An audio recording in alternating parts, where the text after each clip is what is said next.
लोकसभा चुनाव में उन पार्टियों पर काफ़ी दबाव है जिनका ग्राफ 2014 में गिर गया था। 2014 लोकसभा चुनाव में जब कांग्रेस को करारी हार मिली तो किसी ने कल्पना भी नहीं की थी कि कांग्रेस मात्र 44 सीटों पर ही सिमट कर रह जाएगी। इस बार कांग्रेस इस आंकड़े से ऊपर निकलना चाहती है, चाहे उसके लिए कुछ भी करना पड़े, अपने नेताओं को धमकाना पड़े, विधायकों को चेतावनी देना पड़े या फिर कोई और तरीका अपनाना पड़े।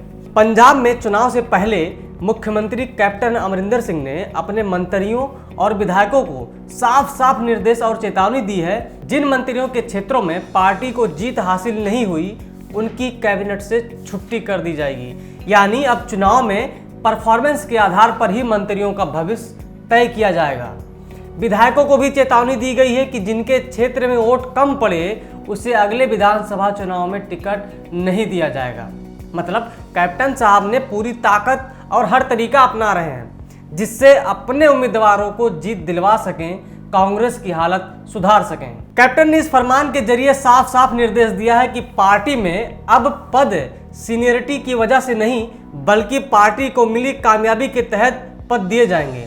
मुख्यमंत्री की तरफ से कहा गया है कि इसका मकसद परफॉर्मेंस बेस्ड कल्चर को पार्टी में बढ़ावा देना है। वहीं पंजाब सरकार में मंत्री और बड़बोले नेता नवजोत सिंह सिद्धू लगातार अपनी पार्टी के लिए न कि पंजाब में बल्कि पूरे देश में प्रचार कर रहे हैं। बड़बोलेपन की वजह से ही उन पर चुनाव आयोग ने बैन भी लगा दिया था। दरअसल पंजाब की सीटों पर बीजेपी अपने कद्दावर और बड़े नेताओं को उतार रही है। इतना ही नहीं, गुरदासपुर से एक्टर सनी देओल के उतरने से कांग्रेस की धड़कनें पहले से ही बढ़ी हुई हैं और अमरिंदर सिंह का फरमान इस बात का सबूत है कि पंजाब कांग्रेस लगातार परेशान है। पंजाब में कुल 13 सीटों पर लोकसभा चुनाव के आखिरी चरण यानी 12 मई को मतदान होना है। पंजाब में इस बार कांग्रेस, आम आदमी पार्टी, बीजेपी, अकाली दल के बीच त्रिकोणीय मुकाबला होना है। गौरतलब है कि कांग्रेस ने इस बार पंजाब के दंगल में सुनील जाखड़, मनीष तिवारी जैसे दिग्गजों को उतारा है, तो वहीं बीजेपी की तरफ से किरण खेर, सनी देओल जैसे सिनेमा के दिग्गज मैदान में हैं। सभी 13 सीटों पर यानी गुरदासपुर, अमृतसर, जालंधर, होशियारपुर, आनंदपुर साहिब, लुधियाना, फतेहगढ़ साहिब, फिरोजपुर, भटिंडा, संगरूर, पटियाला, खंडूर साहिब पर मतदान होने वाले हैं। दरअसल पिछले लोकसभा चुनाव में पूरे देश में कांग्रेस 44 सीटों पर सिमट कर रह गई थी। इससे उबरने के लिए कांग्रेस इस बार किसी भी तरीके से चुनाव में बेहतर प्रदर्शन करना चाहती है। खुद कांग्रेस अध्यक्ष मोदी सरकार के विरोध में बोलते बोलते इतने उतावले हो जाते हैं कि बाद में उन्हें माफी तक मांगनी पड़ रही है।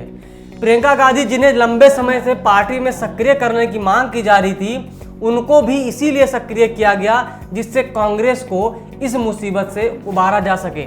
लेकिन प्रियंका गांधी के पार्टी में सक्रिय होने से उतना फर्क नहीं पड़ा जितनी की उम्मीदें की जा रही थी। लेकिन हाँ, कांग्रेस कार्यकर्ताओं में कुछ हद तक उत्साह जरूर देखने को मिल रहा है।